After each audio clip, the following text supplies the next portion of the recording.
Welcome to this scribbly lesson on one of my absolute favourite poems, La Belle Dame Sans Merci. I've been teaching this poem for ages, and this lesson is just like a complete hodgepodge of different ideas and things that I've taught to my students over the years. So it's ended up quite long. So I'm warning you at the beginning that this is a pretty epic lesson. You might want to split it into two parts and come back to it. I'm going to just try and get through the content as quickly as possible, as always. And yeah, this is more than what you would need for GCSE. So if you're a GCSE student and you learn all this, you should be getting very high grades on this poem. If you're an A level student, this is kind of something like what you would want for A level or university level. So yeah, so we're going to jump in. The first thing to do with any poem is to read it aloud. So I'm going to do that now. And once I've done that, we're going to have a look at some words. I'm thinking actually what I'm going to do. Normally I don't do it this way, but because it's quite old fashioned language, I'm going to start with the words. I'll start with the vocab. You can see I've planned this lesson. Yeah, I'll start with this vocab. So we're going to just go through these words and what they mean. And then you'll notice them when they come up in the poem, and it should make more sense to you this way around. Might actually start teaching poetry this way around. Seems more natural. So, firstly, sedge. The sedge has withered from the lake. Sedge is a kind of grass, basically, that grows next to water. Haggard. So haggard and so woebegone. Haggard means rough-looking, like you've not slept or you've not brushed your hair and you look kind of old or tired or like you've had a bad time. Or you've been on a night out, something like that. Haggard. Grot is another word for grotto, which is kind of like a little cave. You might know Santa's grotto, that type of thing. So grot is a kind of old-fashioned variant of grotto. Manna dew. Manna is the nectar of the gods. This is like an ancient Greek idea. So it's something that tastes really sweet and it's very nourishing and it's quite magical because in ancient Greece, the idea is that the gods kind of just lived off nectar. They didn't eat real food like pizza and that kind of thing. They ate honey, basically a type of honey, which was called manna. Enthrall, where it says thee hath enthrall. If something's in your thrall, it means under your control, under your spell. You're captivated by it. So a monster or a very powerful figure might have other things in thrall, meaning that they're servants or slaves, that type of thing. So it can mean slave, servant, or captive of a powerful entity. Sojourn is a nice little word. It means to hang around or stay. It has connotations of like a trip or traveling. Like it's not a permanent state. So we know that the knight's not going to be like this forever, but we don't know if he's going to die or if he's going to get better. So we're in this kind of middle ground with the knight, as you'll see in a minute with the poem. Gloam, which is a really good word for creative writing if you have to do that in your English language at any point. Gloam is kind of like twilight, which you probably know the word of. So the time of day. I'm actually filming this during gloam, actually. I just realised looking out of my window. So the sun's gone down. It's winter, so it's like 4 p.m. or something. It's ridiculous that the sun's down at this point, but the sun's gone down and it's not properly nighttime yet, so it's gloam at the moment. So yeah, I'm in the right weather to be filming this lesson. Loitering means hanging around. Teenagers loiter a lot for some reason. I used to do it a lot as a teenager, but you're just like kind of going out with your mates and you sit somewhere and stay there and talk for ages. It's quite a nice thing to do. I wish I did it more now, to be honest. But loitering, sort of hanging around, not really like got a reason why you're there, you're just there, kind of thing. Ail means to trouble or bother. So like an ailment is an illness, something that ails you, something that troubles you. Can be physical or mental. A knight, hopefully you know, but I've kind of put this already anyway, because I think if you don't know what this is, it doesn't make sense as a poem. So a knight is a kind of soldier in medieval times. You might have heard the phrase knight in shining armour. They wear beautiful kind of gleaming armor, usually that's made personally for them. They're very noble figures. They're meant to be protective figures that are kind of an example of a good man who's strong and protects the weak around him and that kind of thing. So they had honor and they had restraint, and quite often a knight pledges loyalty to a lady. So they meet a lady who they fall in love with, and then they're sworn to protect that lady. And you see this a lot in medieval literature. And it's important that this is not a medieval poem. So I'll be talking about that later more, but it's not a medieval poem. It's a Victorian poem about medieval times. So it's like now, if I made a story that was set in Victorian times, it's not a Victorian story, it's a modern story, but it's about that time period. So you have to just be really clear with that with La Belle Dame Sans Merci, because it makes more sense if you understand that double context. So, courtly love, which I'll be going into later, is this idea that the knight latches onto this lady and he protects the lady, and the lady's very weak and the knight is very strong. And we're going to see how that's contradicted, how that's shown to not be true in this poem. Fading means going away. If something fades, it's like a slow motion. Withereth, which is really hard to say, means it withers. It's an very old-fashioned kind of sounding word, and you can definitely pick up on the old-fashioned words and analyze those in your essays. That means it withers, it dies, it's slowly fading away. Plants wither when they're kind of over, when flowers have finished blooming, they wither, that kind of thing. Zone is, I had to look this up, I didn't know what it was when I read the poem, but it's like a girdle, which is also a weird word, a belt basically around the waist. And garland is a pretty little thing, it's like a crown of flowers that you wear around your head. You can also wear garlands around your neck. They do that a lot in Hawaii still. There's like, that iconic image of Hawaiians with the flower garland. So, hopefully you're kind of roughly okay with all that vocab. Do write it down. Feel free to pause me because I'm going to go fast, like I say, through everything. Pause or download this document and come back to it, or have a look on our Medium blog as well, because on Medium I've uploaded a lot of notes from here. So yeah, feel free to kind of stay longer with this, and you kind of, at least I think it takes me like 3 hours to properly teach a single poem to students, even at GCSE. So obviously this is not going to be a 3-hour lesson, but it gives you an idea of like how much longer you should stay with the poem after the lesson's done, and how much more you should return to it and pick it apart and write about it and revise and so on. So hopefully vocab's all okay. Doesn't matter if you've not completely remembered all of those. I'm going to read you the poem now, which I enjoy usually because it's got a nice musical quality to it. Oh, what can ail thee, knight at arms, alone and palely loitering? The sedge has withered from the lake, and no birds sing. Oh, what can ail thee, knight at arms, so haggard and so woe begun? The squirrel's granary is full, and the harvest done.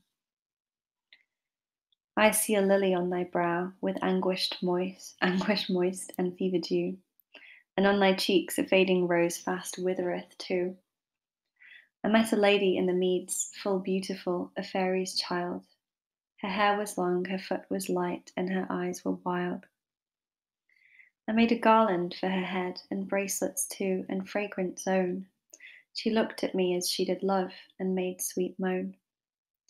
I set her on my pacing steed, and nothing else saw all day long, for sidelong would she bend and sing a fairy's song. She found me roots of relish sweet, and honeydew, and sorry, try this one again. It's a bit of a tongue twister if you want to try it yourself. She found me roots of relish sweet, and honey wild, and manna-dew, and sure in language strange she said, I love thee true. She took me to her elfin grot, and there she wept and sighed full sore, and there I shut her wild, wild eyes with kisses 4. And there she lulled me asleep, and there I dreamed, ah woe betide, the latest dream I ever dreamt on the cold hillside. I saw pale kings and princes too, pale warriors, death pale were they all. They cried, La Belle Dame Sans Merci thee hath in thrall. I saw their starved lips in the gloam, with horrid warning gaped wide, and I awoke and found me here on the cold hill's side. And this is why I sojourn here, alone and palely loitering, though the sedge is withered from the lake, and no birds sing.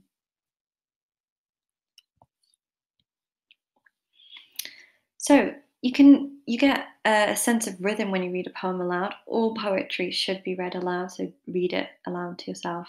All plays should be performed, so watch performances of plays. You can't really experience the proper literature effect of these art forms if you just read it on a page in your head. That's what novels are for, so read novels if you like to do that. So yeah, with this poetry, it's supposed to be read aloud. It's musical. It feels a bit like a song. It feels a bit like a spell. And you can see how that's important to the meaning of the poem as well. So if you're like, oh, I don't know the meaning of the poem, it's total nonsense and what's she on about, this next bit is for you. So we're going to go to a summary of the poem now.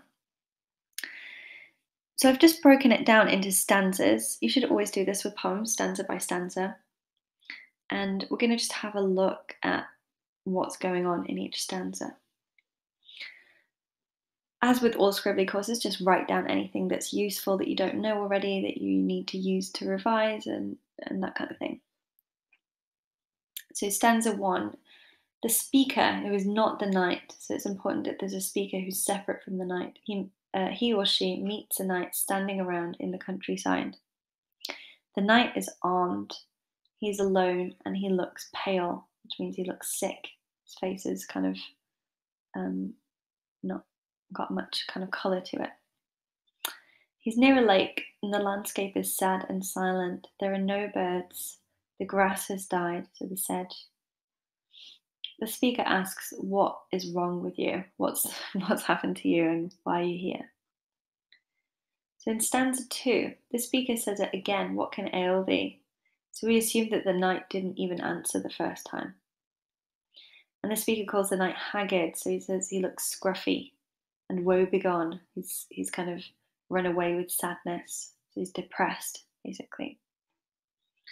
We learn that it's autumn, so it's after a nice kind of happy summertime and it's transitioning into cold winter time.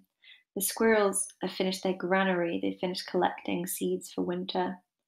And the harvest for the humans has also been completed. So people are kind of usually not around in this time of year out in the countryside.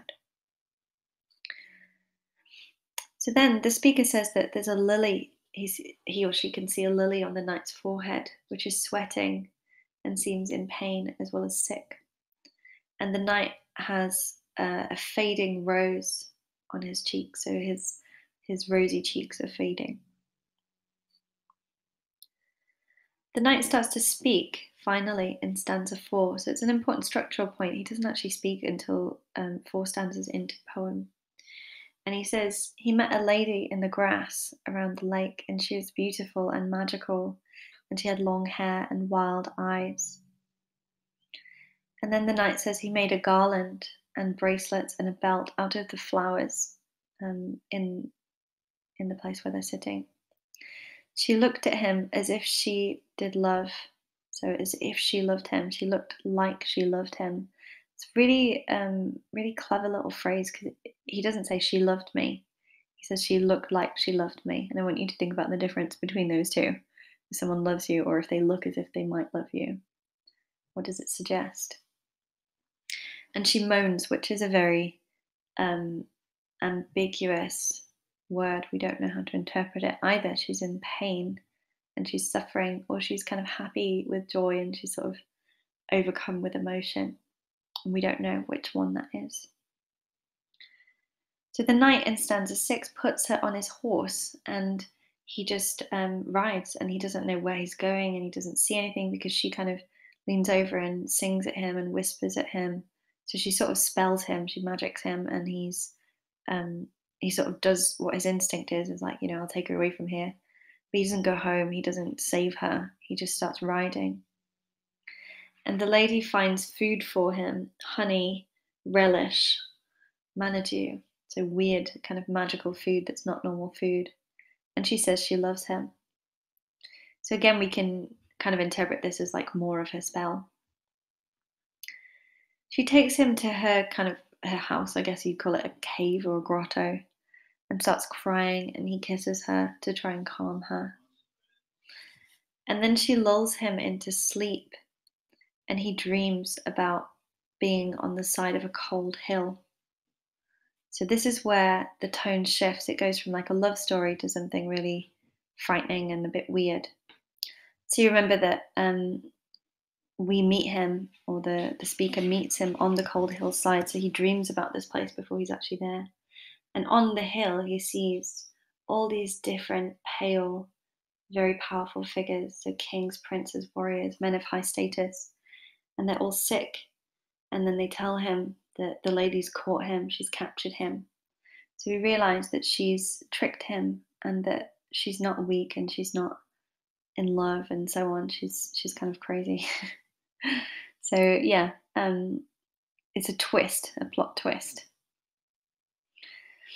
So the final two stanzas, he sees, so he zooms in on the detail of these suffering kings, warriors, and princes. They have starving lips that are open with horror. It's quite a horrific image, and it really contrasts all this beautiful imagery at the beginning of the poem. And he wakes up, and then he finds himself on this same cold hillside. So he's no longer with the fairy child girl. He's no longer in the grotto. He's just in this random place. And he's kind of sort of wandering around there, not really knowing what to do. And that's where he meets this speaker, and we don't know who the speaker is. So the final stanza is cyclical, it goes back to the beginning, and it says, that's how I came here, because you asked me, how did I come here? So we're kind of almost forgotten the question by this point, because we're really engrossed in the story, or I am anyway, because I like the story. So yeah, it kind of goes full circle, and he's like, yeah, so that's how I got here. So it's a very like ambiguous poem. It just sort of leaves us in the middle of things. We don't really know where to go from that.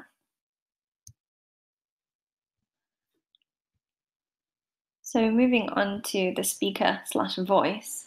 The speaker is always the person who's speaking in the poem. And so it's important, I've kind of mentioned it already, but the speaker is not the knight. The speaker is kind of an unnamed narrator of the poem. And they directly speak to the knight, and they notice that the knight is kind of wandering around there by himself. And then they ask about his condition. They seem kind of concerned for his well-being, and he seems like he's not in the right state of mind, or that he's sick and he needs help. So some students, which I think is kind of an interesting idea, it wasn't something that I had as a personal intuition, it was a couple of my students when I was doing this poem with them. They suggested that maybe the speaker is another woman. So possibly a woman, possibly a man. Unclear who the speaker is.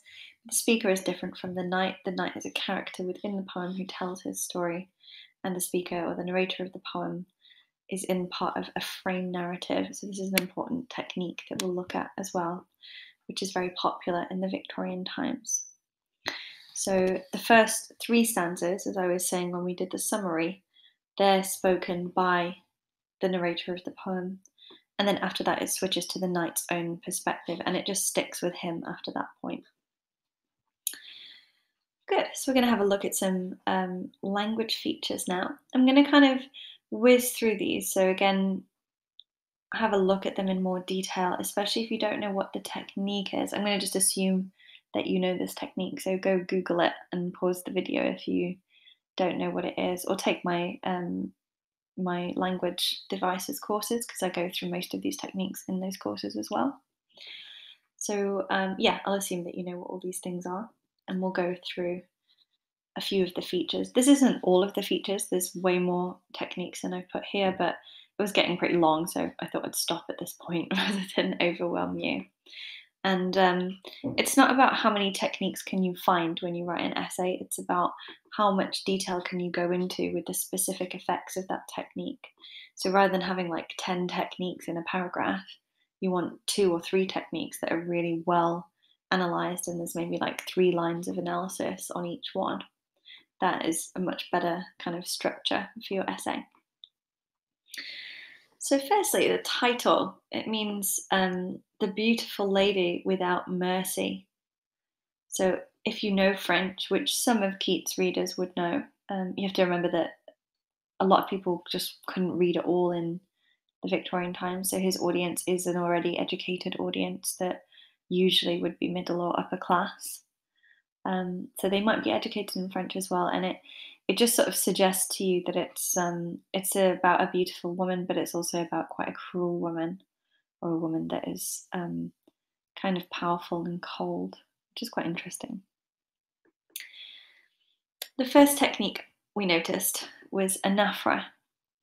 So, what can ail thee, knight at arms? What can ail thee? It repeats the phrase, what can ail thee? This emphasizes the loneliness of the knight, and there's probably multiple more effects if you think about it, why that's being repeated. But it creates a sort of hook to the poem that kind of draws you into the story. And as I was saying in the stanzas earlier, that it kind of seems like the knight is so dazed he doesn't actually respond to the question. So the speaker has to repeat that question in the second stanza as well. Then we have a pronoun shift. So it goes from second person, which is thee actually. So you is second person in modern speech, but in more old-fashioned speech, thee is the word that they use for you, thee or thou. So it uses second person, thee, in the first two stanzas, and then switches to first person. So there's a slightly distanced effect in the beginning, and then we get drawn in to the knight's story after the third stanza when he starts to speak for himself and he uses the first person pronouns I, me, that kind of thing. So you can think about pronouns and how that shifts the perspective of the story, the perspective of the narrative as well.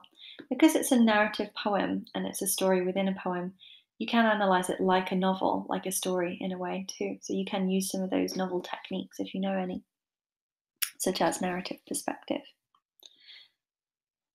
So one that it's very rife with, it's full of as a technique, is symbolism. There's tons of symbolism, and educated people in Victorian times were hyper aware of these symbols within their culture. So nowadays we kind of have to learn that language. Like, we don't necessarily know straight away that a rose represents love. If you've watched enough films and you've read enough books, you will know that because you get used to that language. But it's not just like inherent, whereas to Victorians it would be a bit more inherent. So there's tons of symbolism here, and I'm just kind of picking up on the symbolism that a Victorian person would naturally understand in this poem. So the harvest is done suggests that it's the end of autumn, beginning of winter. So it's around October, November time. It's cold and it's starting to get colder, and we're descending into those winter months. And that reflects the atmosphere and the mood of the poem, kind of reflects the state of the knight as well. Like, he's in a state of kind of winter, like he's closed and cold and kind of closed off from the world around him. He's not kind of open and loving like he was at the beginning of this story. No birds sing suggests like a lack of joy, that it's kind of barren. The landscape is sort of dry and empty. Yes, the whole thing creates this atmosphere of coldness and sort of like stagnancy, like nothing is happening. There's no energy or life in the environment around the knight, which reflects his mental state, how he's kind of, as I was saying earlier, depressed, and he's kind of removed all that kind of joy that he had in life. So the seasons sort of skip to winter. So plants in summer that would be blooming and full of life are now withered. And that represents the same state as the knight again. So he's haggard, the flowers are withered, everything's fading, everything's dying. So the landscape, we can call this pathetic fallacy as well. I'll just write that here actually as a technique, because that's kind of its own technique. Pathetic fallacy, where the weather reflects the mood, or the weather reflects the ideas of the story. So the landscape is reflecting the knight himself. So it shows his own kind of spiritual poverty, I suppose, like the fact that he's kind of left without a purpose, and he's left without love and without happiness and so on. Lilies are a symbol of death. Have I spelled this wrong? How do you spell lilies? Let me just check. What have I done here? Oh, I just put an extra L in. Yeah, lilies are a symbol of death. And this is really important for Victorian times because people totally understand this. Nowadays, people give lilies as like presents all the time. One of my favorite restaurants that I like to go to always has like a giant bunch of lilies in the front, and it freaks me out a bit because normally, because I'm a literature teacher, you only associate those with death and decay and, funerals and that kind of thing. And they have it as like a really pretty display. So yeah, they symbolize traditionally death. They do symbolize peace and innocence, especially the white lilies, but they also symbolize kind of like, the fact that a soul has departed or is about to depart this life and move on to the next. So when he says, when the narrator says, "I see a lily on thy brow," it could be physical or it could be kind of like spiritual. It's not clear if like he's drawn a lily on his head, if he's stuck a lily flower to his forehead, if it's just like a ghostly vision of a lily that's appearing there, or if it just seems metaphorical. Like we're not clear how real or unreal that image is, but it's like a symbol of death, like he's marked for death and sickness. Like it suggests that he's in a ghost-like state and he's kind of in that transitional period between life and death, and that he's probably going to die, especially if nothing changes with his situation soon.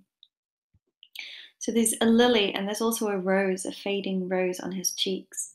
So the rose represents love and passion and blood and kind of life. And the lily represents paleness and death and kind of sickliness and ghostliness. So it's transitioning from a rose to a lily in terms of symbolism, which I think is really beautiful and quite creepy as well, because it's a kind of creepy poem, which I like because I'm into creepy stuff. Yeah, so there's more flowers. There's garlands and bracelets, which are made up of wild flowers in the area. And the wildflowers and the bracelets and the garland, they're kind of like a courtship ritual. So they're like when people first start dating and they get presents. I don't know if you do this, but maybe if you've got a boyfriend or a girlfriend, you give them, presents when you first start dating. Or you kind of should all the time. Like I've been with my partner, I don't even know, 6 years or something. He still gives me presents. I give him presents. So it does continue. Hopefully in the future, but stereotypically people think of it as like that first bit where you're like in your honeymoon period and you're like really obsessed with each other and you're constantly giving each other gifts. That's kind of imitating that ritual of the first love and the passion of a first love. So it's imitating it because it's not like he's buying her gifts or presents, he's just making them out of the wild landscape. So it's sort of like a courtship, but it's also kind of like a magical version of that relates to this idea of spells and magic that surrounds the fairy's child. Semantic Field. I don't know why this is slightly bigger in font. Sorry about that. I don't know why. A semantic field is a really important technique to be able to talk about, and it is considered a high-level thing. So make sure that you can use this and analyze this type of thing in your essays. In this case, we have a semantic field of sickness, so lots of different words that relate to this idea of sickness. Maybe love sickness, which in medieval times was thought to be a real illness. So sickness, and maybe that connects to the idea of being lovesick. Lovesick is where you're like so obsessed with someone and they don't either like, it's difficult to explain. You love someone and it's unrequited. So you really love someone, you're obsessed with them, they don't love you back. Or you were together and for some reason you're not together anymore. Or you really love each other, but you can't be together. So you have this like horrible, all of the positive feelings of love are kind of turned inwards and twisted into negative feelings. And that's love sickness. So it's either physical sickness, like he's got a fever and so on, or he's lovesick. He's in this psychological state of sickness. These are just a few of the many, many words that suggest this state of being. And you'll notice that I've taken them as single words from multiple places, and you have to do that with the semantic field. So haggard, pale, alone, sojourn, lulled. Usually it has that little accent on. Anguish, moist. They suggest pain, sickness, emptiness. They suggest lack of company, lack of companionship, lack of harmony, lack of partnership, that kind of thing.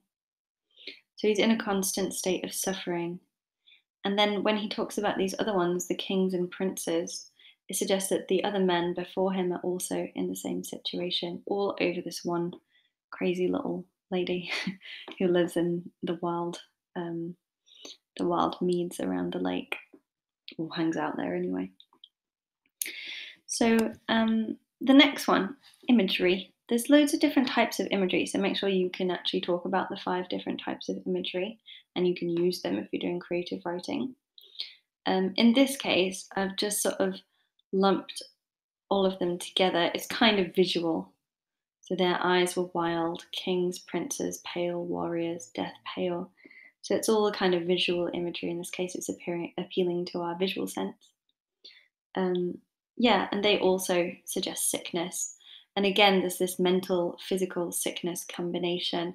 I think Keats is suggesting that there's not so much of a difference between those, because in modern Western culture, we tend to think of like the mind and the body as very separate things. Like if you've got a cold, it doesn't mean you're depressed. You know what I mean? Or if you're really depressed, there might not be physical symptoms of that. Whereas other cultures do actually combine those a bit more. And in this case, the way that the knight is, he's mentally sick because he can't be with this woman that he loved, and it turned out she was evil and so on. But that creates a physical sickness in him too. Like he looks like he has a fever, he becomes pale and so on. And there's a continued image of suffering with starved lips. So the kings, princes and warriors that he sees, they have starved lips, which is quite a horror type image, I find. Yeah, and finally we have a sad and tragic tone. Tone and mood, they're really, really important to talk about in essays. Again, considered a very high level thing. They're very different as well, so tone is not the same as mood. Make sure you're confident with those. So there's a sad and tragic tone, which means the knight, as he's telling his story, seems kind of sad and tragic about what happened to him. So his opinion of his story creates the tone, and his opinion is that it's a very sad story to tell. So he emphasizes these ideas: alone, no birds sing, the harvest done, that kind of thing, and so on. So there's a lot of quotes you can use to emphasize this sad and tragic tone as well. Good. So hopefully you're not feeling too tired. We're about, I would say, over halfway now through this lesson, and I've actually impressed myself by how much I've whizzed through. If you're feeling really overwhelmed by the amount of stuff, I recommend to kind of pause here and just take a bit of a break and then jump back into it. I'll actually probably end up splitting this lesson, I think, into 2 lessons. So we'll end the first section here, and then the second section will go deeper into the same poem. So it gives you an opportunity to take a bit of a break and kind of absorb the ideas that you've learned so far. So yeah, I'll continue with this one in a second.